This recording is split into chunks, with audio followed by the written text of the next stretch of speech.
This is a conversation with Sahil Latheef. He's a lecturer at Amity University for architectural design and a senior architect at WSW Consultancy.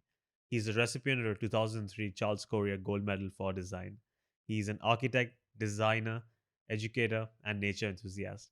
In this episode, we discuss architecture with a strong focus on architecture in Dubai, Sharjah, Sri Lanka, and Japan, elements of design, evolution of Dubai as a city, and creativity. This is no time. Remember the name, said no one ever. But if you like what you see, then do subscribe on YouTube, follow this channel on Spotify, or rate 5 stars on Apple Podcasts. If you'd like to make a donation to this project so that it continues, then you can do so on Patreon, and I will write you love letters for the rest of my life. For other forms of love and support, you can follow this channel on Instagram or Twitter, or follow me personally. And now, it is no time. So, Winston Churchill once said that we shape our buildings and thereafter they shape us. Yes. If I were to ask you to measure the impact of architecture on every single person as a field of work, as an art form, or as in science, how do you think it impacts people and our perception of our cities or our cultures? I think this particular year or the last 1 year has kind of made everyone understand the impact of architecture more than ever. Because we were kind of stuck in our houses, in our buildings, so that we were kind of in some sense forced to acknowledge that architecture has a huge impact. If you think about it, like most of our time is in some form of architecture or the other. What is the impact of architecture on a city? I think it in some sense it defines the city. It is what creates the character of the city. What about every single person? Like, do you think there's respect for architecture or design within, like, a common person who doesn't know architecture, is not well versed in the field? I'm not sure whether everyone really understands what the impact of architecture is or what architecture is, though everyone's living in a house or using it all the time. And maybe that's okay. It's in some sense it is a background field. I mean, it is where life happens. So in the sense, you always have architecture that people kind of recollect, or you can associate with. When you say Dubai, people say, oh, Burj Khalifa, or Burj Al Arab and things like that. But that's not all that architecture is, right? Architecture is kind of all around us. But that being said, there is also a little bit of a difference between architecture and building, because not all building in some sense is architecture. Is that a controversial opinion? Maybe. I mean, there were buildings and houses long before the field of architecture kind of evolved, right? Like if you think prehistorically, also people made houses or transformed caves and things like that to. Wouldn't that classify as some form of architecture? It is. It is some form of architecture, but it is not kind of consciously designed or thought of as a separate field. It was kind of like construction, right? Whereas the moment we start talking about architecture, it also implies that there has been some thought given into how it would be used, or how it somebody's consciously thinking about the person who's inside it. So your definition of architecture would involve thoughtful design. Yes, in some sense, yes. So if I've not put any thought into it, it's not really architecture. Yes, I would, yeah, maybe go to that extent. Yes. Right. Do you think one of the reasons why before the pandemic people might have not had an idea or have not acknowledged architecture is because, do you think it's not communicated well enough? Like, for example, if I look at a building, usually I don't know what the prevailing motifs or the symbolism represent. Like, if it's a curve, then I'm not sure if it represents the waves or the clouds or something like that. So I see a good building, but I'm not always sure the story behind the structure. I'm not sure whether it's important for all buildings for everyone to be able to understand the kind of story behind it or the idea behind it. So I'm not implying that the pandemic has made people more aware of the field of architecture. What I'm saying is that it has made people more aware of our surroundings in general, and the fact that now there is a lot of discussion about whether a certain house is designed well or not. Because earlier we kind of, like, say for instance, this has enough light and ventilation and things like that. But if it didn't, earlier it probably didn't matter so much, because we would see it as somewhere that we would come and crash, and that's it. So you didn't really worry about whether it had enough light and whether it had a nice view and things like that. But when you were stuck in here for like few months, then it becomes important to you. So the value that you attach to good design, or to design that has different qualities, has changed, or has come to question again. Do you think every single person deep inside can be a closet architect, or like somewhere on the spectrum? Why I say this is because, I mean, every person has an opinion on buildings, wants to take pictures with them, can appreciate beauty to an extent. Not trying to trivialize what you guys do. It's a very hard job, and not everyone can do it. But at least someone can be on a varying level of degree where you can have some love or respect for good structures, something that looks good, because you know how it influences you. Even when you plan your house out and you're planning the interiors out, to an extent, you know what works for you. You are dabbling in some aesthetics. So, do you think every person is somewhere on that spectrum, or is it more of an exclusive field where only few people can tap into it? I think there is, for sure, there is, it's a field that a lot of people will find interest in, and a field that I think a lot of people can contribute to. Whether that makes you an architect or not, I'm not sure. But because in some sense, the big difference between architecture and, say, other fields of art, in some sense, like if you think of sculpture or you think of paintings, is that architecture involves more people than just the architect. So, say for instance, if you design a house, the person who's going to live in that house and their interaction with you and with the space makes a big difference to the house, to the outcome of the design also. If the architect and the client is kind of constantly in dialogue, and that, I guess, in some sense creates the best kind of architecture, where there is a dialogue between the person who is designing and the person who is going to use it. So yes, in that sense, yes, everyone has a lot to contribute to architecture. Where the difference between a person designing his own house and a person designing it with an architect, the difference is that the architect may have more experience of dealing with different settings when it comes to different sites or different materials, or trying to understand what the client really needs. Because sometimes people think that they know what they want, but because it's not a field that they've spent enough time in, they are not able to see other possibilities. At best, you can see, okay, I've seen this kind of room or this kind of window somewhere, I want it. But it may not work here. Like we were talking earlier about, you went on a trip to Barcelona.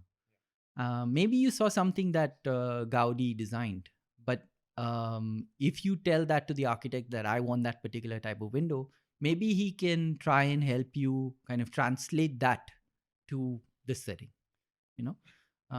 So yeah, in that sense, yes. Can I push back on that? So, speaking as someone who's not an architect, yes.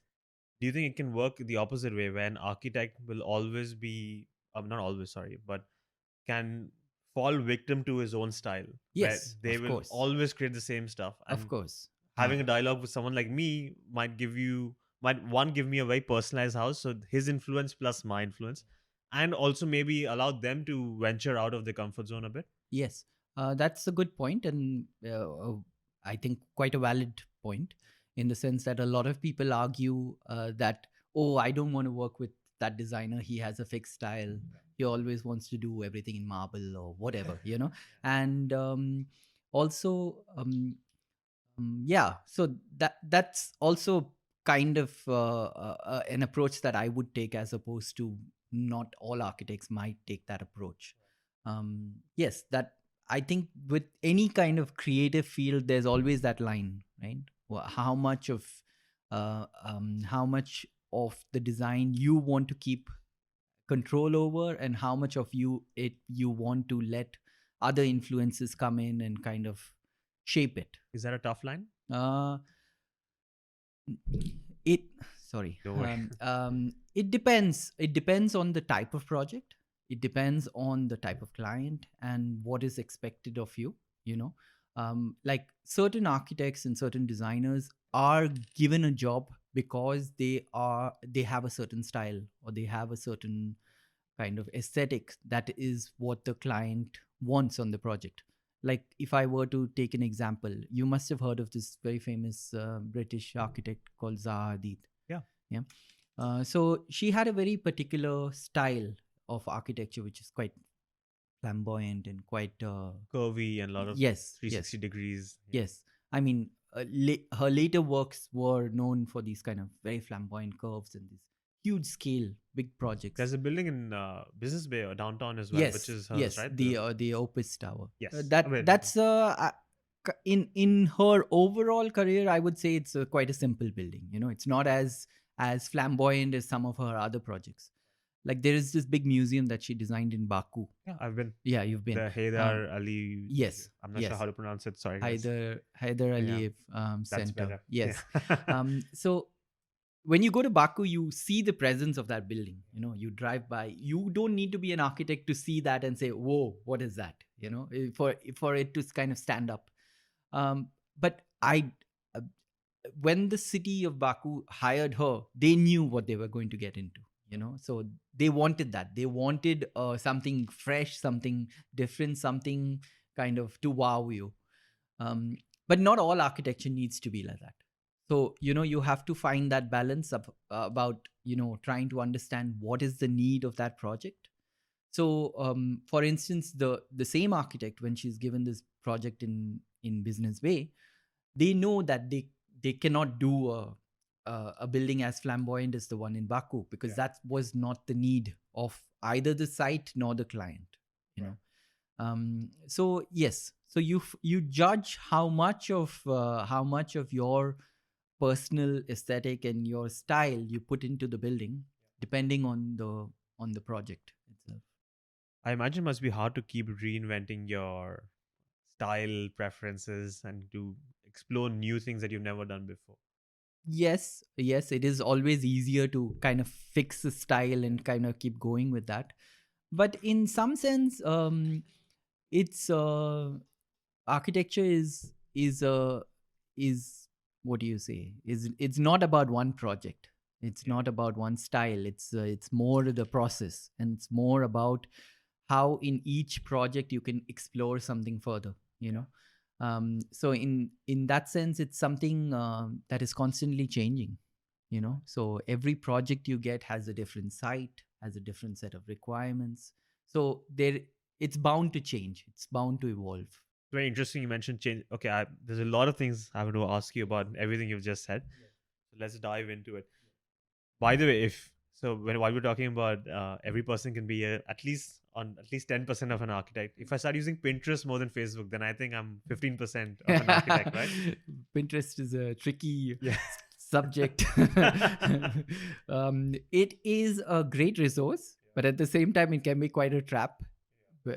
So as somebody who also teaches students, I'm a little scared of Pinterest. Right? Yeah, sure. So maybe if I use Pinterest, I'm 15% of an architect, and if I start saving my work as final version, and then final version, then final version, then maybe I'm 20%. Yeah. Okay. I don't know whether it happens in other fields also. Do you like? In your field, would you save a file as final and then final? Yeah. So I don't think that's uniquely an architect. I think it started with design though. Okay. And then it all take over. Like all our presentations, always final, revised version 4. 5. Yes. And I guess everyone's struggling with the same thing. Okay, so let me explore the first bit where you were talking about how it shapes a city. So let's talk about Dubai in particular, and let's try to see in what ways does architecture shape our perception of a city. And I'd love to give you a personal example here. So every single time that I drive on Sheikh Zayed Road, I'm in awe. And for someone who's grown up in the city, you would imagine at some point it should become normal for you, but it doesn't. And I stay in Motor City, and I end up going to Karama, Bar Dubai, so that side of town. So I always have to make a conscious choice between taking Emirates Road or Al Khail or Sheikh Zayed Road. And I don't take Sheikh Zayed Road on the days that it doesn't deserve it in a way. So it has to Like it has to be a good day, or I have to be in a It's good an mood. occasion. No? It's an occasion, yeah. It is an event. Me choosing Sheikh Zayed Road, unless it makes the most sense to go someplace, has to be an occasion. Or maybe when I'm coming back at night when the road is relatively emptier, and then I put on my like favorite tracks of music, and I'm in my car and just driving down Sheikh Zayed Road, and like that is my moment with my city, where I fall in love with the city all over again. I'm reminded of what the city has achieved and the ambition that is just shown. And just that is our moment together, and there's just those 10-15 minutes when you're on that road, then obviously headed home.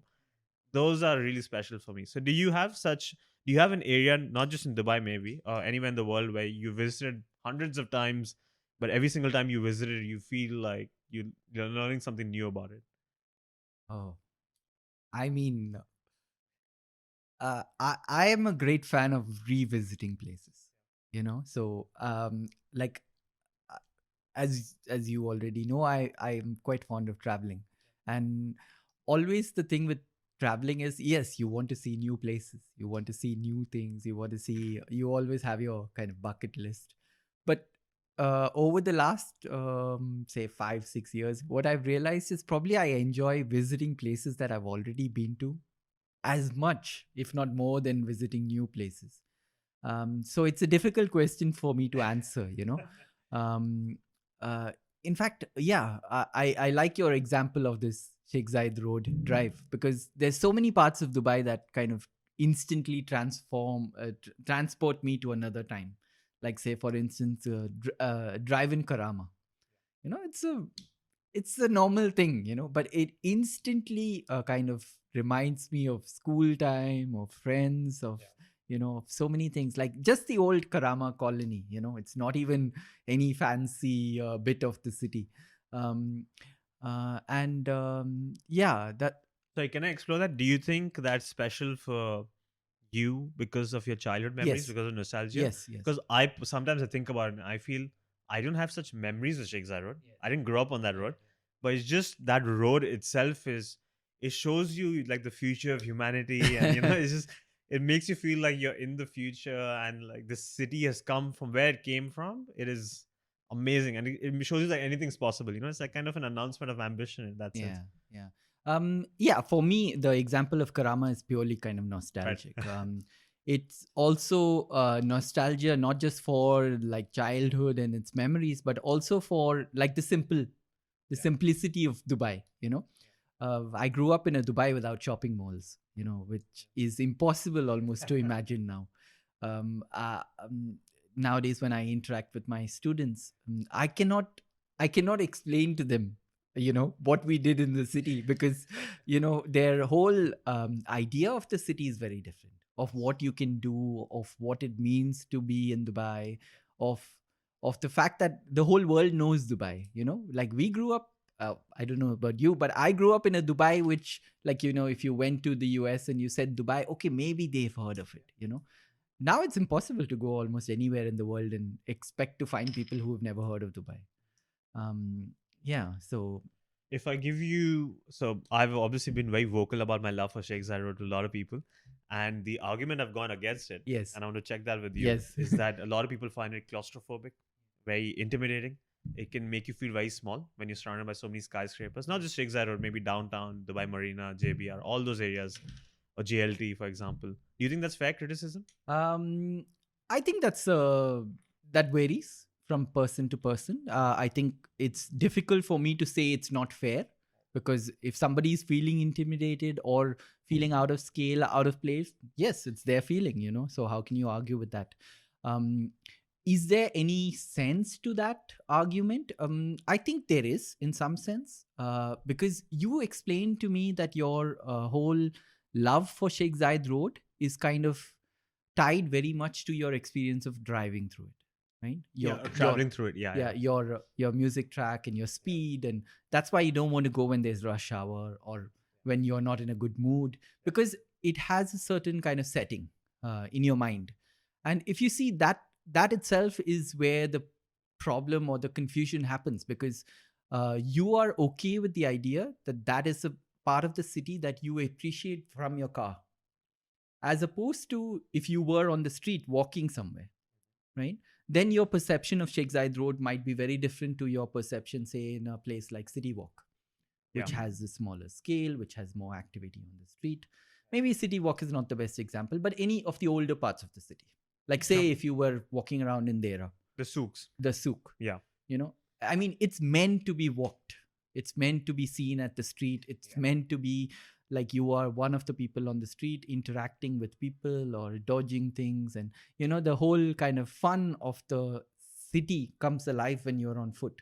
Whereas in Sheikh Zayed Road, that is never a possibility, So people who've grown up in other cities where there is more street activity, like I constantly have friends from other parts of the world who visit, and they come, and when we pass Sheikh Zayed Road, they ask me this question almost always: where are the people? Like everyone's in their car. Yeah. There's nothing happening as such on the street, like as opposed to if you were in any big city around the world, you went to Istanbul or Cairo or Delhi or anywhere, Barcelona. It's the street, it's the activity of the street, it's the people that creates the mood and the character of the city. So, and Sheikh Zayed Road, the big challenge of Sheikh Zayed Road is that it's designed as a highway. It's designed from the perspective of somebody who's moving at 100 kilometers per hour, Right. So therefore the scale of the buildings also makes sense because it's meant to be seen at that speed, at that distance or whatever, So it kind of disconnects your experience of the city. It makes you a spectator rather than somebody who is involved with the city. So I understand the criticism that a lot of people give that, it doesn't make any sense. Why is it so tall here suddenly in the middle? The rest of the city is so short. There's all these arguments. And then people start talking about, take extreme positions and say, oh, this is just a fake city, I mean, what is the purpose of Sheikh Zayed Road is the question. And to my mind, the purpose is that to create a sense of a city, to create that that ambience of, I don't know, even if it's for a 5-10 minutes long stretch of drive, it creates that ambience that you are in this huge city, with lots of people and lots of activity. Okay, it's a different matter that one street behind that you you have almost ground or very short structures, but it creates that yeah.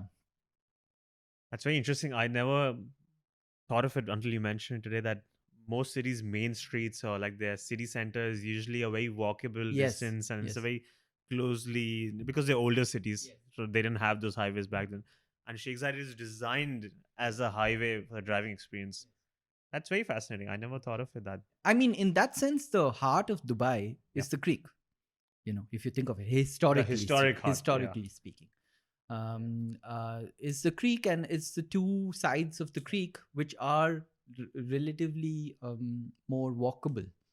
If you think of Dubai or think of Dera, they were designed before, or they existed before the car became the main mode of kind of imagining the city or moving around in the city. So if I was creating a big tower, or let's say if I was designing something like Sheikh Zayed Road, is there a way to avoid it creating those feelings of inferiority in people? Or if I'm creating something that big, that magnificent, then that's a trade-off. So I think a good comparison would be to look at like Dubai Marina versus Sheikh Zayed Road, because both of them in terms of scale have a very similar scale. But the difference is that Marina has still a feeling of a community. It feels like you're within a community. Of course, there also the scale is a challenge, because I don't think the scale is a challenge because it is so tall. I think the scale is a challenge because I think there's not enough happening on the ground. So if you think of parallel, like if you look at a city like Hong Kong, which is also quite dense and tall, and if you see parts of Dubai Marina, kind of exactly like parts of Hong Kong. But when you're in Hong Kong, there's more activities on the street, and there's more kind of use of public transport and things like that make your relation with the city very different. You interact with the city very Would differently. Manhattan also be a good example? Yes, of course, Okay. of course. Manhattan is, in some sense, the pinnacle of that idea, right? Like in my opinion, what Dubai, Sheikh Zayed Road, and all the other big developments are trying to do is to create versions of Manhattan here in the desert. So, um, and because the Sheikh Zayed Road as an urban form is more linear, and it doesn't have enough depth, there's always it's always going to be a challenge in that sense. We One more thing, if I were to talk about the scale of the city, in relation to architecture. So when you think of the scale of like some of the towers in Sheikh Zayed Road, I think it's not so much a challenge of design. Once you go beyond a certain scale, it's not so much a challenge of design. It's more a challenge of kind of engineering. Whether you can make it work. So somewhere you had mentioned or you asked about like the relationship of the height of the building to like the challenge for architecture. The challenge for architecture, yeah, like the overall outline of the building is a little bit of a design challenge, but otherwise I don't think the tower as a type is at least personally is not something that really excites me. It's very interesting you mentioned this because so there's a very common joke amongst physicists and engineers, where physicists they imagine these massive machines or like a spacecraft or something of the sort, and they say it's possible in theory. So now over to the engineers. Yeah. You guys figure it out. Does the same exist with architects and civil engineers? Like, do you just create a design? Like, it's possible in theory. You guys figure out how to do it. Yeah, like as somebody who teaches design, I'm completely guilty of this. Because all the time the students are over here. I've seen more than like in the past I've taught in India as well. So over here I see with the students a lot more pragmatism. For some strange reason, they're always worried about how will it stand. And I constantly tell them that's not your problem, that we can make it stand. It's not a way to put it on the engineer. It's a way to kind of try to expand your horizon. That's what I would. That's why I do it. Yes, but yes, this is a bit of a challenge between engineers and architects, that we can think of anything and then put it on the engineer. Yeah, don't tell all the civil engineers watching this are now going to start hating this episode, because now they know what your tactic is. They'll figure it out. Yeah. No, no, I sympathize with that. That's not the point while teaching. The point while teaching is that actually in school is where you can kind of push the limit. Yes. You can experiment, you can push the limit, so you don't really have to worry too much about all the constraints you may have in a real world situation. I imagine the fun and the thrill is also to create something that's never been done before. So a good civil engineer would appreciate a good design. I want to check another engineering parallel with you. So there's another common joke, and that is that a client wanted to build a tower. So he approaches 3 agencies, one from China, one from America, and one from Dubai. Goes to the Chinese agency. The agency says to build this tower will cost 3 million, 1.5 million for the salaries, 1.5 for the raw material. Then he goes to the American agency. The American agency says this will cost 6 million, 3 million for the raw material, 3 million for the salaries. So the client thinks, as most clients do, we'll go to the Dubai agency and hopefully get a price somewhere in the middle and a quality somewhere in the middle. Goes to the Dubai agency. The guy says 9 million. Client is surprised. He says, why is this happening? So the Dubai guy says, it's simple. You will take 3 million, I will take 3 million, and we'll pay 3 million to the Chinese company to build the tower. Does the same apply in architecture? That's a good one. I've not heard that one. Does that same apply in architecture? I would think no. No, see, the thing with architecture is that I think it is also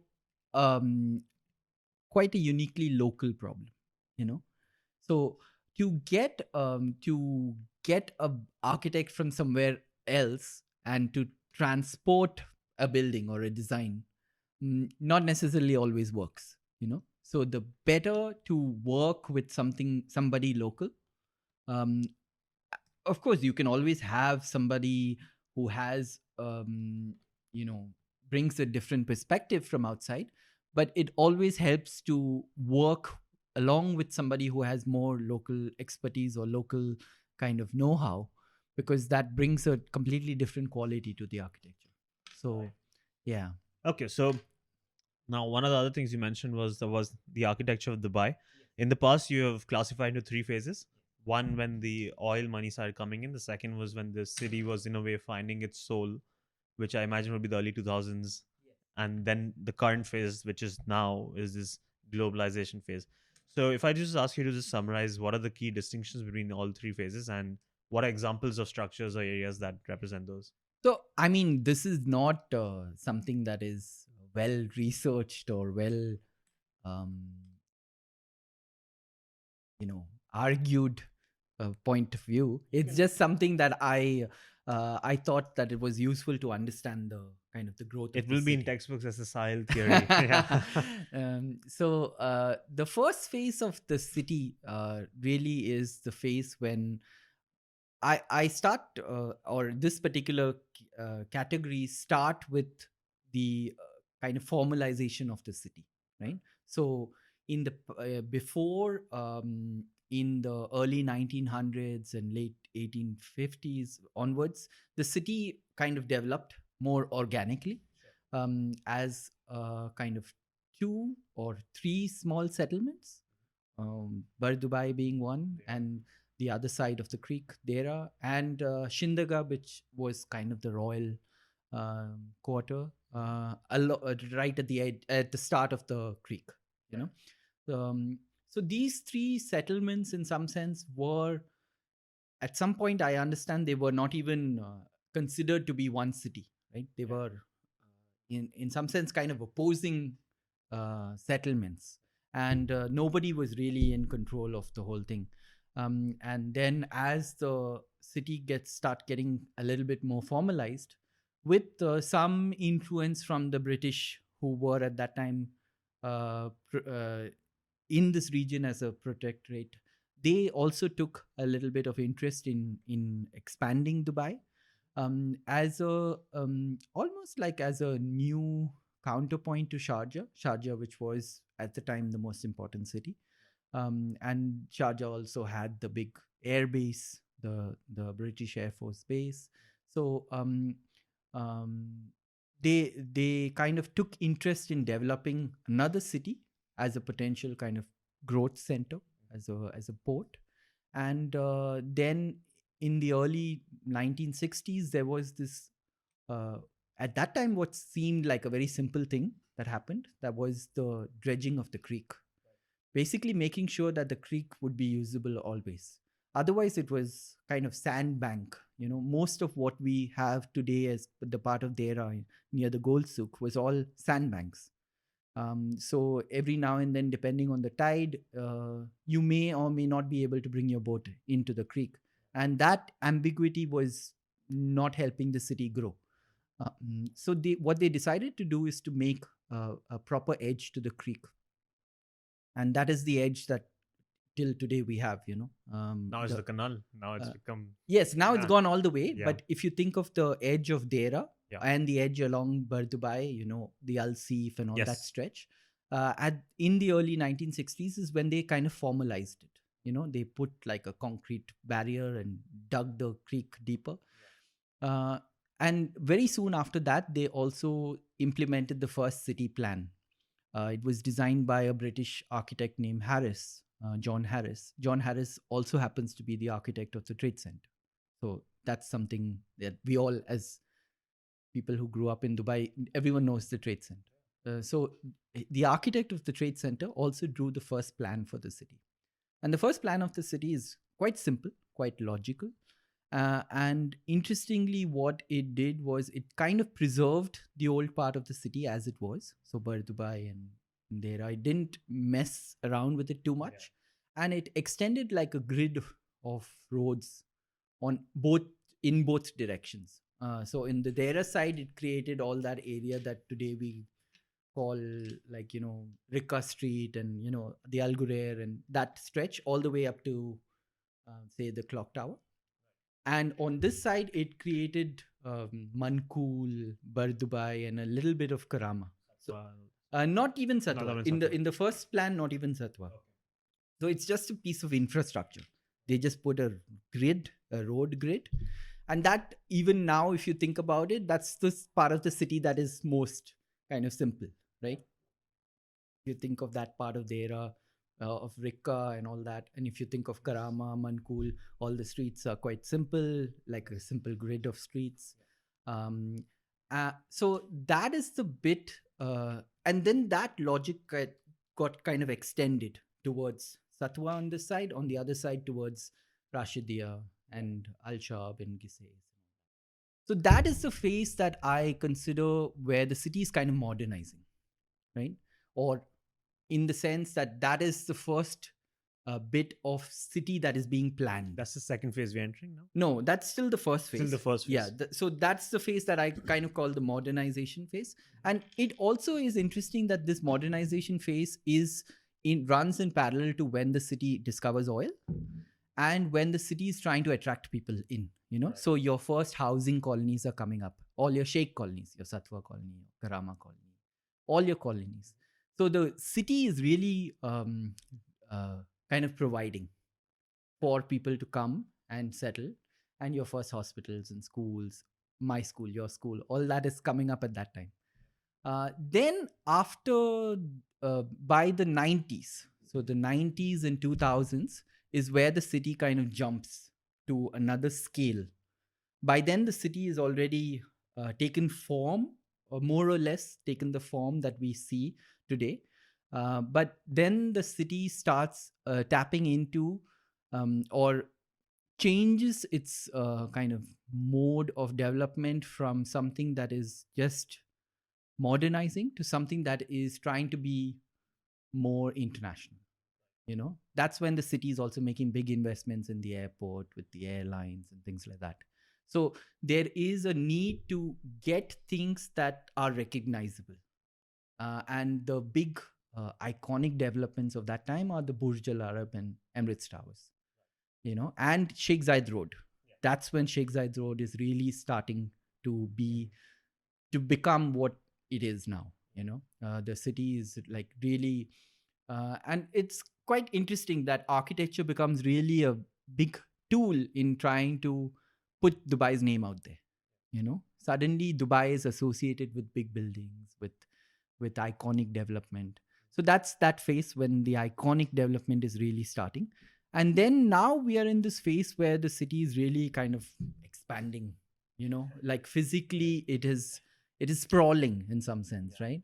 So the city, which was just 40 years back, constrained to an area around the creek, is now reached all the way here at Silicon Oasis, which is, I would say, at least 10, 15 kilometers away from the creek. Yeah. And now the city is, in terms of its footprint, is probably as large as Singapore. So it has really sprawled, and you have all kinds of development, from very dense ones in Dubai Marina to more of the kind of American suburban type, your ranches and all your villa developments with these swiggly lines in plan. So that is the phase where the city is really expanding and using real estate more than ever before as a key ingredient in its expansion. Very interesting. So a lot of things I want to explore here. But interesting you mentioned our schools. Yes. So just people who don't know, so you're from Indian high school and I'm from our own high school. And everyone knows of the rivalry. Yes. So this is living proof that one from Indian and one from Arun can sit together on a table and have a normal conversation. Yes. But I would definitely want to explore this. So what you bring up is very interesting, is the fact that a lot of people don't know that all of these developments happen so fast and so quickly that we have grown through it. Both you and me, we have seen a Dubai where beyond that first stretch of Sheikh Zayed Road, it was just Abu Dhabi next. Nothing on the way, right? And Dubai Karama is the place to be. There's no Silicon Valley, there's no Midiv, no motor city where I stay now. That was it. That was our city, Bar Dubai and there, and then Sheikh Zayed, and then just Abu Dhabi from there. We've seen it all happen in front of us. And Renzo Piano once said that the architecture is the mirror of all changes. And what I feel now is, let's say when I go back to Bar Dubai or Karama, I don't see my childhood streets anymore because every single time I go back, something new has come up. There are new structures, new towers now. The shops I knew have closed. The restaurants have changed, right? And it just feels, and it makes me very averse to change and makes me averse to that architecture, even though there are good structures there now. And they're, in a way, they are making it more modern, but I'm not a fan of it because I have that nostalgic memory of it, right? So do you think there's a responsibility on city planners or even architects or designers to be respectful that every single time they create something new or they improve it, they're also destroying someone's memories or someone's childhood? Yeah, that's a tricky question because here, I mean, cities are not something that are static. They're constantly changing, you know. So how much of it do you preserve, and how do you really preserve it? Is a difficult question. Like, I'll give you an example. Over here, for instance, there is this idea of heritage, right? If you think of all these parts of the city which are designated as heritage zones, be it Bastakia or be it Chindaga, you know, they are kind of frozen. They are kind of museumified, you know. And when you go there, you also feel a sense of kind of loss. You know, you feel like the everyday life has been kind of taken out of here. You know, they've become kind of frozen in time. Some relics, Yeah, they've become relics. So that is the danger. You know, once you start saying that, can we preserve whole areas, or can we preserve like a whole district so that we can capture a certain moment in time, you also have the kind of danger of trapping the people in there, you know, or of not letting them develop or them grow or things like that. And then you may not have the kind of variety and the kind of the layering that you see in older cities. Like if you go to, say, Cairo, you have all these layers of history of the city, and every layer came at the expense of some other thing, you know. So that's a little tricky. So I'm not really sure. Yes, is there need to start thinking about it? I think yes, for sure. Because even if the old buildings are replaced, it is still possible in some sense to keep the character of the area. You know, I think, like, if we were to remove all of Bur Dubai and replace it with towers like Dubai Marina, I think it would really lose all sense of it being Bur Dubai. But if you replaced old buildings with newer ones because you had to, I mean, structurally or whatever, like buildings also have life cycles, so you have to update them. But you still are able to keep the overall form of the place, the overall scale of the place, the overall kind of feel of the space. Then I think you can find a balance. So, yeah, I think this is also a big difference between cities, and this is something that we didn't talk about today, but you have kind of mentioned earlier while we were preparing for this. Like, what's the big difference between Dubai and Sharjah? Yes, right. That was my next question. Yeah, I mean, that is the big difference between Dubai and Sharjah, because Dubai, in some sense, is more pragmatic, more, you know, more. Okay, you could also say it's more driven by the economics of the city, you know. So whatever needs to be done economically gets done. So if something has to go and be replaced with some bigger development, it happens. Now the question is that right? I think for the first time, like a few years back, they started talking about conservation that went beyond these old wind tower buildings. Now they're saying, okay, there are some structures from the past which are important, like, say, something as simple as the clock tower, or something like the trade center. Should the trade center be torn down?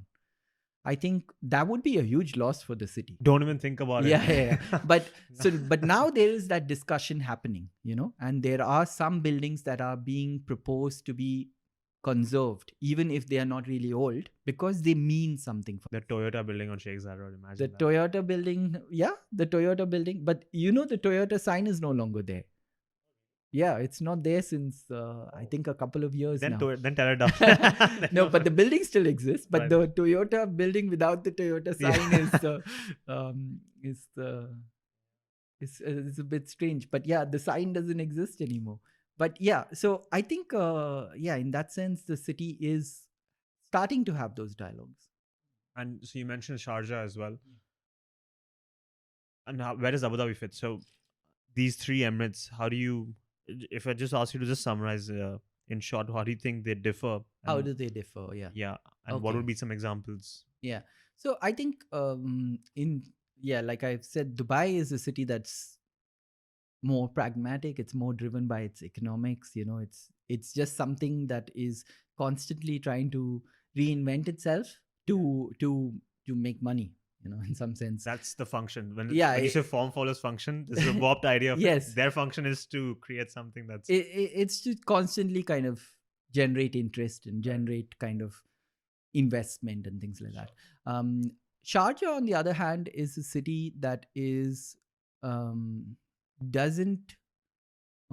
For one, I think it doesn't have this kind of global ambition, like Dubai. Dubai really sees itself as a city that's in line with Singapore and Hong Kong and London. It's a global city.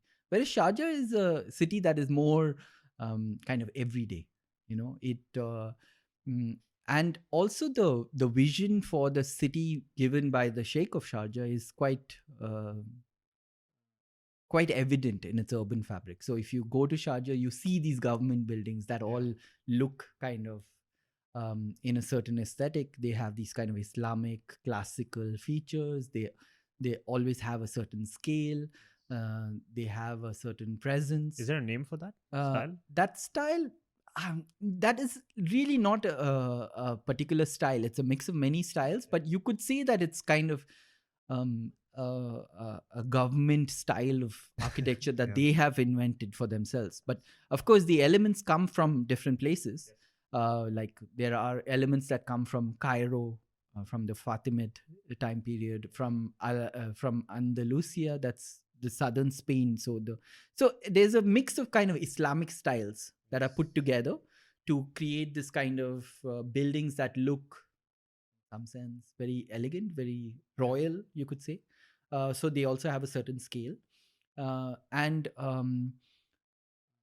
the city otherwise has a quite a systematic approach to planning. So everything's on a grid. Sharjah? Yeah, I mean, at least the older parts of the city. It's based on a very simple grid. Of course, the grid modifies near the lagoons. So, but otherwise, it's quite systematic. And in terms of its new architecture, I think Sharjah has some of the best new buildings in UAE, in my opinion. University City, I really like that area. Is that new? Would I? University City is new. It's not something that I'm particularly fond of because, again, it follows this kind of architecture that the government uses. Government style. The government style. Yeah. I don't think that's really a style. It's just a way of me explaining it. Yeah. The challenge with the university city for me is that it has it's a bit of scale problem. It's like everything's so far apart. You can't really walk between the buildings. Yes. It's not considering that you have a lot of young people there. It was a good opportunity to create a very vibrant kind of space, in between the buildings, and to create a very kind of interesting culture around it. But it became kind of showpieces that are, academic city is the same, I imagine. Yeah, but the academic city is, in that sense, is never really trying to be one campus, right? It's a bunch of different campuses. So there was never really an attempt to get them to kind of mix. Whereas the university city in Sharjah is really one big project, but the design of it doesn't allow it to feel like a campus. Yeah, doesn't make it feel like a campus. But in terms of the new buildings, I'm saying is that most of the new buildings that I find exciting in Sharjah are actually very small. I don't know if you've been to the Sharjah Art Foundation. There's a bunch of spaces that the Sharjah Art Foundation runs in this part of the city that they call the heart of Sharjah. So it's kind of like the old part of Sharjah. And within the footprint of old existing kind of courtyard houses, they have inserted these white kind of gallery museum spaces. That's what the rain room is as well, right? It's very close to that in that area. And I think that's very interesting because there is not just an appreciation of the old, but there's also an attempt to try and find a new language, to do something that is not just mimicking the past. In Dubai, the challenge is whenever we have something to do with the past, we end up kind of making copies. Like if you think of the new Al Seef, the new Al Seef like now looks more old than the actual old, which I find kind of problematic. It's a confusing feeling, right? Yeah, it's a confusing feeling also because they market it as the old city. Yes. The old city just opened last year, so it doesn't make any sense. Yeah. Then there's a bunch of small kind of museum and other cultural facilities in Sharjah, which I find very interesting. Like I think you've been to the Maliha Archaeology Center. Yeah, that for another example of a new building that looks back at the past but does it in a completely new way. I think those are quite interesting. Now coming to Abu Dhabi. Now Abu Dhabi has a different problem altogether, or a different challenge. The challenge is that Abu Dhabi is the capital city, and the capital city always has an element of representation as its challenge. That it is constantly trying to find what the identity of the country is. So if you think about it, like when they designed the Sheikh Zayed Mosque, it was not just a big mosque for Abu Dhabi, but it was the national mosque of UAE. So what does that mean? So this is another layer of architecture that in Dubai we are not so concerned about in some sense. You can make the nicest, like you can do anything. You don't really have to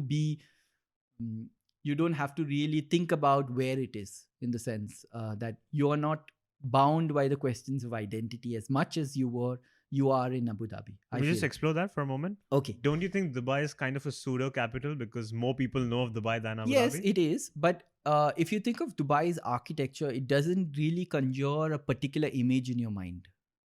Like you could think of any kind of building and imagine it to be in Dubai. Right. It doesn't. So if I look at Dubai, I'm not thinking of UAE. I'm thinking of futuristic. Yes, exactly. Right. So I'm thinking of a city that is the future, basically. Yeah. Yes, that's the right way to think about it. I see. So whether it is particularly in Dubai, or it's in Hong Kong, or it's in London, you don't really think about that when you're thinking of a building in Dubai. Like if you think of the Burj Khalifa, is it? It's I think a wonderful building, but it doesn't necessarily talk so much about the identity of this city or this region it has become that, but it was not the challenge of it. Okay, let's talk about Burj Khalifa since you brought it up. Do you think there's a place for buildings like those where it's more of an iconic structure, or iconism in contemporary architecture? Do you think that building, which not necessarily doesn't represent the identity of a city or a country, but it's an announcement of an ambition like we discussed earlier, do you think that has a place? Yes, it does have a place. It has a place, and it really depends on the kind of the purpose of it, right? Like the purpose of Burj Khalifa in some sense is to put Dubai on the map. And that it does. That it does. Does every building have to be a Burj Khalifa? That's a different question. Does every building need to have like this kind of iconic angle to it? That doesn't fit a narrative necessarily. Yeah. Or the question is, how many Burj Khalifas can you have? That I think is a more difficult question. They're making a second one now. Yeah, they're making a second one. Yes, but it's also interesting to think about why they're doing it, why they did it in the first place, and why they want to do it again. Why on both situations? I think in a part of the world that has a lot of resource, like if you think of the big cities around us, Abu Dhabi, Doha, Kuwait, all of them have a lot of resource, natural resource, or any of the big cities in Saudi. They all have a lot of natural resource. And Dubai is in that kind of neighborhood of cities with a lot of natural resource, with, in some sense, quite limited resource. Uh, I mean, limited resource in the sense that limited gas reserves or oil reserves or whatever, like that. So there is a need for the city of Dubai to constantly kind of attract investment and to keep promoting itself as a place where things are happening, you know. So for to that extent, all the even earlier when I spoke about the phases of development, the moment that Dubai started building these big projects like Burj Al Arab and Emirates Towers, that was the intention, to really announce to the world that Dubai is here. We're we're doing we're doing well. We're doing business. We're doing well, and it's a good place for you to invest because look, we are really growing. You know, so in that sense, architecture really um, is a way of promoting the city. Is almost like a marketing tool, you know, for the city. Um, so in that same line of thinking, the Burj Khalifa was supposed to be the kind of ultimate. You know, like to build the biggest building in the world meant that like we are seriously, you know, big or Now, seriously into business. now the And reason behind the Creek Tower that they're building? so what happened at the time of the completion of Burj Khalifa, we all know it was also the time of the global kind of financial crisis. So we all saw, or the whole world saw, that Burj Khalifa really kind of struggled at the end to Finish it off. get there, Yeah, yeah. you know. So there was this idea that maybe, okay, or there could have been doubts in the kind of investment circles that, okay, Dubai did it, but can it do? Is it still relevant? You know. So the idea of the second tower and the idea of the expo and all that comes in my mind from that need to kind of um, to prove that, oh no, It wasn't a one-time. it wasn't a one-time thing. It's something that as a city we can invest, we can develop, we can kind of outdo what we've already done. So in that sense, yes. But if you see the two towers, okay, the second tower is supposed to be the tallest structure in the world, but if you think about it, it is also a lot more practical, in the sense it's really just a monument. It's Yeah. really like the Eiffel Tower, you know, Yes. in the sense that it's just a lookout tower. The So CN Tower. yes, Yeah. so it's more of an observatory. So it doesn't have the kind of investment that a Burj Khalifa would have, but it would have as much an impact on the overall perception of the city. Of course, I don't know what's happening with that project because it seems to be on hold now. Yeah. So, do I think it's a good idea? I'm not sure, but that is the approach that the city has constantly taken. You know, to kind of define itself by creating iconic structures. While you're speaking of iconic structures or emblems, what is the Bilbao effect? Okay, the Bilbao effect is a interesting kind of urban phenomenon. So Bilbao is a city in Spain, and in Bilbao, Bilbao is a kind of like a historic city in Spain, but not one of the biggest. I'm not 100% sure, but it was not one of the main centers of kind of new growth. And what the city wanted to do was to kind of put itself back on the map. It used to be an important kind of city long back in history.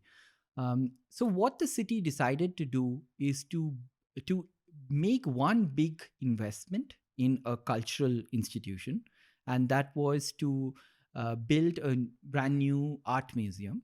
And the museum was a Guggenheim Museum. So it's the Guggenheim Museum has a very big presence in the art world, and it's a big museum and kind of art foundation. And they have a big museum in New York.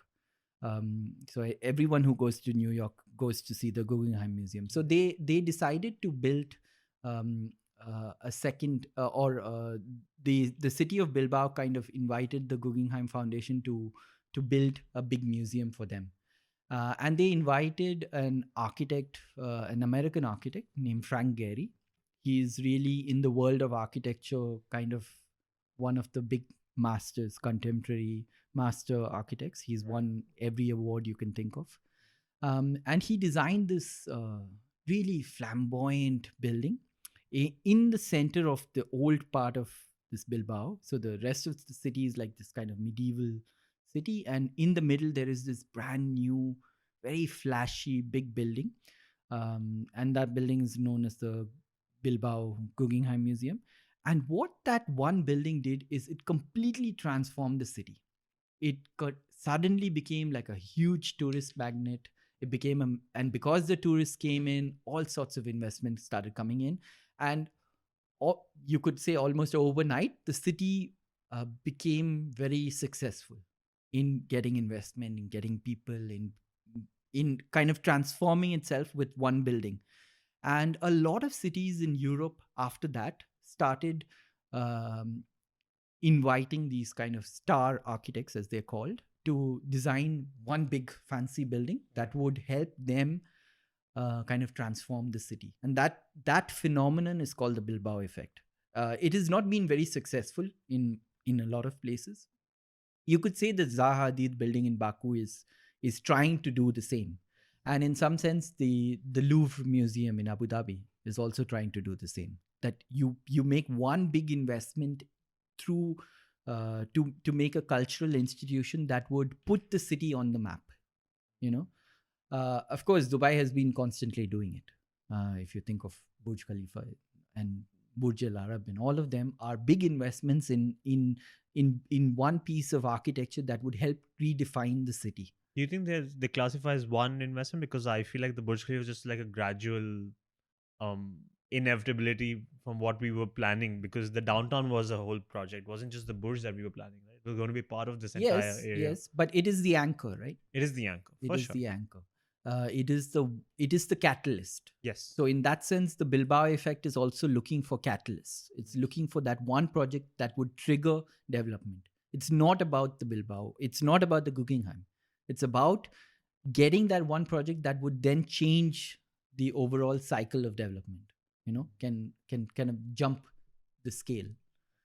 So I did distract you. You were talking about Abu Dhabi trying to establish its identity. Yes. So now the interesting thing about UAE in general is that, or at least from my point of view as an architect, what I find interesting is that there is no kind of fixed style of architecture. Like, if you think of most places, there's a one predominant style.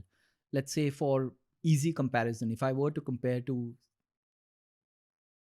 an easy but also an extreme comparison, if you look at Muscat or you look at most of Oman, there is a certain style of architecture that is kind of prescribed. And everything looks like, looks similar or has a certain look. Whereas in UAE, you don't have that. You have like a mixed bag of, and it's mixed not just across cities, but even within cities. So Dubai doesn't particularly have a style, nor does Sharjah, and nor does Abu Dhabi. But Abu Dhabi has this kind of, if you see like some of the main buildings of Abu Dhabi, the government buildings and the universities, always they're in search of a style that can be, in some sense, become a national identity. So if you think of what examples? If you think of the Louvre, the new palace that they have, the Qasr Al Husn. Yeah, the Qasr Al Husn also is kind of loaded in kind of meaning and trying to define a kind of language of architecture. Emirates Palace as well. Yes, the Emirates Palace, or even for that matter, the Sheikh Zayed Mosque. It's very like, if you remember, like when we grew up in Dubai, all the mosques had a certain style, which was mostly like that Jumeirah Mosque kind of style, which comes from the Fatimid period in Cairo in Egypt. So a lot of the mosques were the kind of Egyptian in its aesthetic. And then if you see a little later, a lot of Turkish mosques started coming. So in the 90s and 2000s, you saw all these kind of Hagia Sophia kind of structures all over, from Dubai Marina to Al Noor Mosque in Sharjah to the new Grand Mosque in Sharjah, all of them have this kind of Turkish style. And more recently, if you see, there's a lot of these Moroccan style mosques. So if you see in Jeddah, in, in Jumeirah, in lots of different parts of the city, there are these kind of green tiled roof mosques, which have this kind of very Moroccan features. But there has never been really an attempt to try and define what is a UAE mosque. Because the UAE, in that sense, is an amalgamation of a lot of different people, right? Like in other parts of the world, you are always trying to define what is that you are, So in Abu Dhabi, I find that interesting that the buildings are in search of what is a UAE aesthetic, but that UAE aesthetic is also constantly kind of shifting. And if you see the newest buildings, the most contemporary, like the Louvre or the Masdar University, there is an attempt to also look futuristic or to define a new style, but at the same time think about where we're coming from. Mm-hmm. Very interesting. You mentioned Abu Dhabi is on this quest for identity, and I think it's a good quest to embark on, because that's when UAE will actually create its own style, right? Okay, so let's talk a bit more about creativity and coming up with the style. Salvador Dali once said that have no fear of perfection because you'll never achieve it. And Renzo Piano said something similar where he said that beauty is like the bird of paradise. The moment you try to catch it, it flies away. Do you agree with that? Do you think a lot of architects make a mistake of trying to chase beauty? That's a difficult question. Yeah, but I agree with the fact that there is, I mean, what is beauty, in the sense that it is something that is constantly being redefined, So you asked, do I feel that architects are chasing beauty? Is that a mistake that students might make, that you're always trying to make something stand out? Yes. For students, of course, that is a big challenge, especially in a city like Dubai, because the city is so much developed on this idea of the iconic, that they are constantly trying to do something that will really stand out. And that may not be the solution always, like a Burj Khalifa by definition requires to stand out. But if every building on a particular street was Burj Khalifa, then all of them lose the value, So to understand which are the projects that really need the expression that is out of the ordinary is something that is very important. And that is, I think, also what is happening in general in UAE in the architectural field. I think there are more and more architects or good architects who are realizing that not everything needs to be iconic. So the everyday buildings are, I think, improving in quality because of that. So on the matter of then creativity, do you think someone who's creative is someone who creates something completely original, works on a blank slate, or a creative person is someone who has the right taste and knows how to pick the right influences and put them together in a way that people haven't seen before? So I'll give you, you've spoken about Geoffrey Bawa in Sri Lanka in the past, and his work is very significant, but you've seen his inspirations from a lot of major sources. So would you classify him as creative? Because he's not done something that's completely brand new. He's taken things that exist, but he's mixed them together in a way that's never been done before. So what do you view creativity as? I think this is, again, with students especially, this is a huge challenge, because there is this idea that everything new is good. And that not necessarily the case. And I'm a big advocate of trying to learn from things that already exist, or from referencing other projects.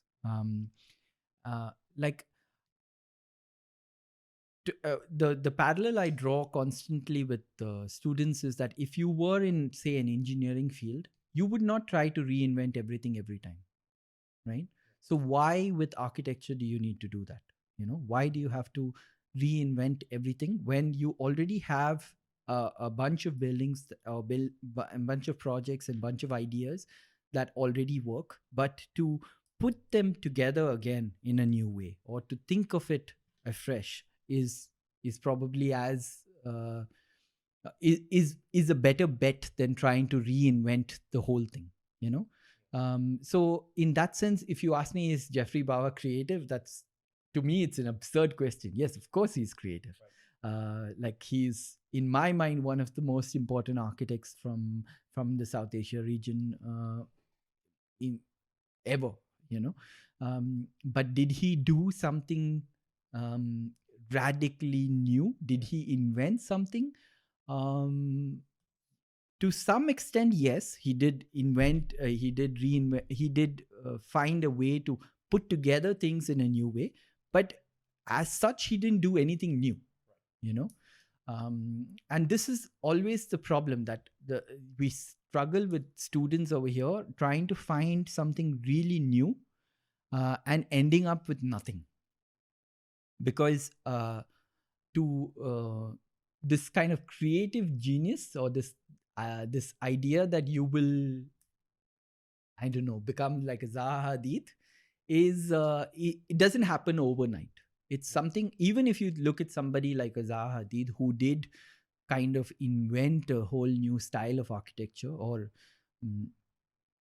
to some extent, you could argue that she did invent a whole new style of architecture. If you study her early projects, they are very much influenced by what has happened in the past, and trying to kind of slowly build on that, to dismantle that, to put it again together, and then to work with people, collaborate with others to kind of transform her understanding of what architecture was, to come up with something new. So it's something that you accumulate over time, and even though architecture programs in school is quite a long program with 5 years, it's still, in my mind, something quite short for you to develop a whole style. So what you really need to build is to build, an, like you said, a better understanding of what you see, so While we're talking about building a better understanding and talking about students, another question that I have for you is, do you think it's important for students to, or let me phrase it this way. So in the podcast 99% Invisible, there's an episode on the last Sagrada Familia, right? And they keep citing Antonio Gaudi in that. And they say that Gaudi's one of his biggest axioms was that God is the master architect, or nature is your biggest source of inspiration. And you are a nature lover yourself. Do you think it's important for all architects or all students to have an interest in nature and naturally occurring structures and forms and shapes, so that that can inspire what they're going to build? I think nature, for me and for a lot of architects, remains a never-ending source of inspiration. So, do I feel that all students should have an appreciation for nature? I think that's also a little bit of personal choice, but it is a huge wealth of knowledge, or a huge source of inspiration. So I would always encourage that, but it's not something that everyone naturally takes to, as a lot of students that we've, at least over here in Dubai, I come across, they've all been born and brought up in Dubai. So their sense of nature is very detached, so they don't feel that it is as important, As inspiring. or as inspiring, or they've not been exposed enough to understand the possibilities of it. But as an architect, I think it is an important thing to appreciate and to understand, and to also to be conscious of the fact that nature, as we see as beyond our cities, is not something that is unlimited, in the sense that we cannot constantly keep going, growing to a point where we consume everything, like we have this idea, oh, it's the desert, there's a lot of desert, but there is also a need to be more careful about how we use our resource, and in a place like Dubai, like we've spoken already, in our own lifetimes over here, we've seen how big the city has grown. And you also spoke about how much of the city is changing, and the loss of this change. But we've never considered the loss of the nature around, like for us, it's just the desert, but there is a lot of things happening in the desert. There's a lot of life forms, there's a lot of other things that we have lost without even knowing we've lost. You know, like when we go to like a place like Maliha or even Al Qudra, uh, even if it is for a brief time, we have so much appreciation for what we see. We say, "Oh wow, these rocks have fossils in them. They've taken millions of years to form." But we've completely forgotten about the fact that there must have been so many more of these things that we have put silicon oasis on top of because we never really had the time to appreciate it, you know. So yeah, that's another angle that I think as we kind of speed to development, that's something that we have to be conscious. There's also a metabolism architecture movement that was Yes. also inspired by natural biology and Yes. So the metabolist movement is a movement of architecture after the Second World War in Japan. So a group of architects got together and put together like in some sense, like a manifesto to design buildings that were more inspired by natural systems. It doesn't mean that the buildings look like trees, but it's just that their attempt was to think of buildings as more like nature, and it also came from kind of like the violence of the Second World War, right? So there was a lot of destruction in Japan, so there was a lot of need for reconstruction. But for that reconstruction, they also argued that this reconstruction had to be thought of more kind of philosophically. So they came up with this kind of theory of metabolist architecture. for everyone who's interested and has loved what you have shared with us, you also hold study trips where you've taken people to Sri Lanka, Morocco, Turkey, Japan. Which one is your favorite? I mean, this is like asking a parent which is the Yeah. favorite kid. They're all different. They're all different. If you really put a gun to my head, I would say my favorite is Sri Lanka. But that's also because it's something that I'm a lot more familiar with, because I have done many trips to Sri Lanka. And it is one, as somebody who conducts the trip, it's one that I think is an easy starting point. It's not too complex. But yes, again, it depends really. If I were to join you on the trip to Sri Lanka, what will our itinerary look like? What would we cover? Okay, so usually I plan these trips as around a week in length, and depending on the destination, they would be about one of different topics. So the Sri Lankan one is specifically designed around the work of this architect Geoffrey Bawa. So through the 1 week, we try to understand where he started or what's his background like. So you really start in the city of Colombo, trying to understand the city and trying to understand where he worked. And then as the itinerary progresses, we go to see all the projects that he designed kind of chronologically. So you see first he designed this, then he designed this, then he designed this. And at the same time, we are kind of covering a lot of different cities in Sri Lanka. So you go along the southwest coast all the way down to a city called Matra. And then we go to the central part of the island where he designed this kind of, one of his last projects was this grand hotel in the middle of the forest called the Kandalama Hotel. So we end there. So it's a journey that kind of traces the path of one designer. And through that, we not only discover his work, but we discover the different landscapes and different influences that was on him. But say, for instance, if it was in another city, like say in Singapore, it would not be based on the it would not be based on the work of one particular designer, but on the overall development of the city. And the trip to Singapore, I think, for at least for the people from Dubai, I think it's really interesting, because in my mind, Dubai kind of mirrors the development of Singapore. So you see almost everything that we discussed about how Dubai is developed happen in Singapore, but it's kind of happens earlier and happens at a more modest scale. So, you don't have the scale and the grandness that we have in Dubai, but all the ingredients are there.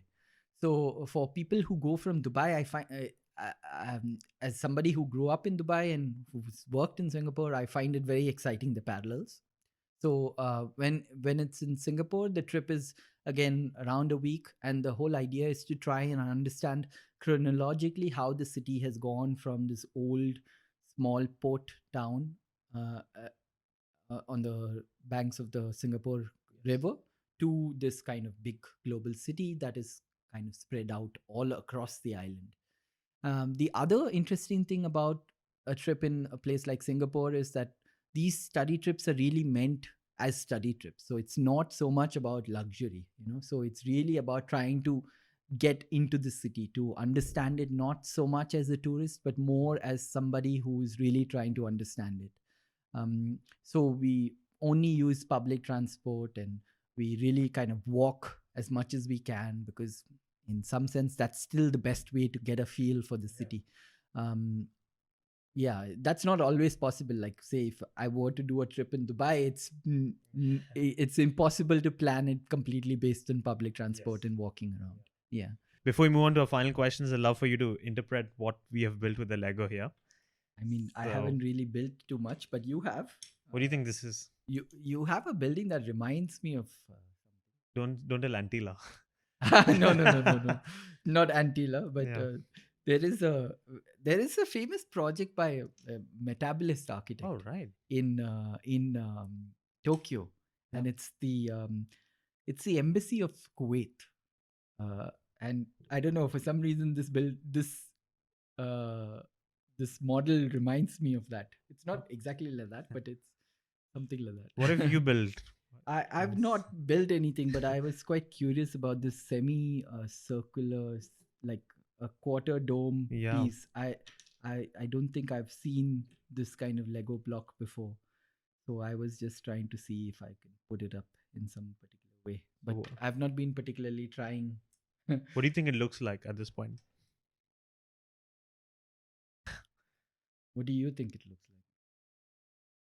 Oh, throwing it back on me, huh? Pac-Man. Pac-Man. But Ali is missing the curve on the other end. But yeah, when it goes. Okay, so final questions for you. Okay. What are some books, movies, people that have been very strong influences in your life? Actually, there's a very interesting book that I'm reading currently. I've not finished it. It's called Showpiece City. And the subtitle for the book is How Architecture Has Shaped Dubai. Yeah. So it's a book by a very dear friend of mine. His name is Todd Rice. He's an architect based out of Amsterdam, and he's done a lot of research on the city of Dubai. In fact, this book is kind of like, I think, 12 years of his research on the city of Dubai. And it really tries to understand how the city has developed. So it starts around in 1955, the book. And I don't know where it really ends because I haven't got to the end yet. But it really tries to understand the role of this architect, John Harris, and his impact on the city. It's very interesting. So that's something that I'm reading currently. And for anyone interested in Dubai, I think a must read. I'm not sure if it's available already. It's quite new. It was, the last I checked, it was not yet available in the city, but it's available online. Called Showpiece City.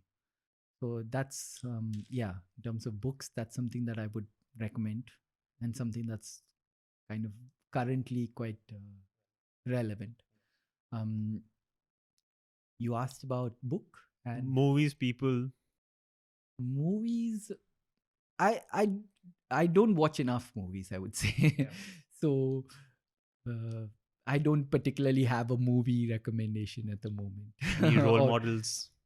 Role models, a whole bunch of role models. In terms of architecture, there are some architects that I really find fascinating, very interesting in terms of their approach to architecture. One of them is this kind of very tall figure in world architecture, this Dutch architect whose name is Rem Koolhaas. he is yeah, probably one of the most important architects today. Quite very very senior architect, and he has also done a lot of work on Dubai, on trying to understand Dubai. And actually, the book that Todd wrote about the city was kind of initiated as part of a research that Rem Koolhaas and a whole bunch of other Dutch architects were involved in. And he's designed some of the buildings, the contemporary buildings that I like the most. In particular, the ones that I would like to highlight are this. There is a music concert hall in Porto, in Portugal, called Casa de Music. It's a building that I really like. That's designed by his office. And there's a art gallery, a small art gallery project in Rotterdam in the Netherlands called the Kunsthal. And then there is a public library in Seattle in US called the Seattle Public Library. These three buildings of his I find very exciting.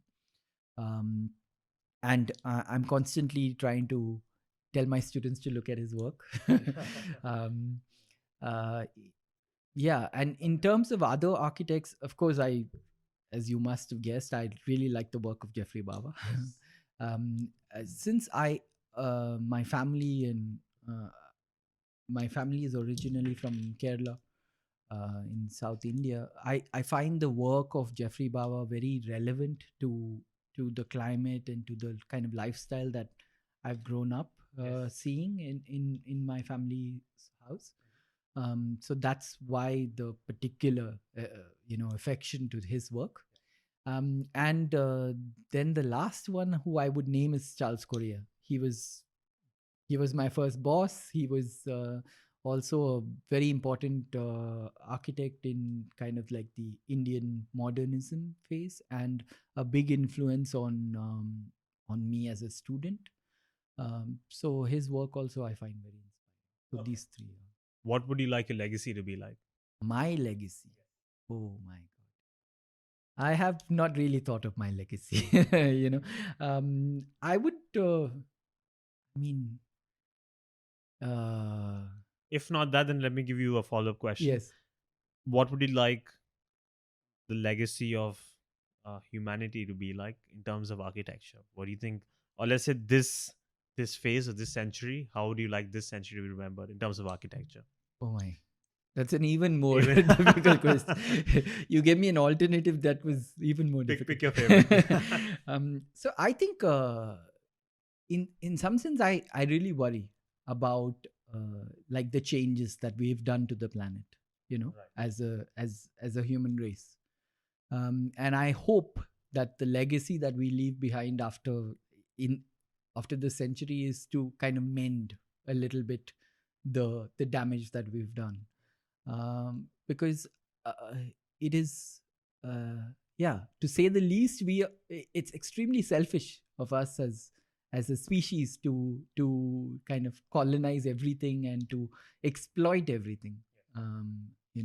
So, and I think it's not just out of goodwill.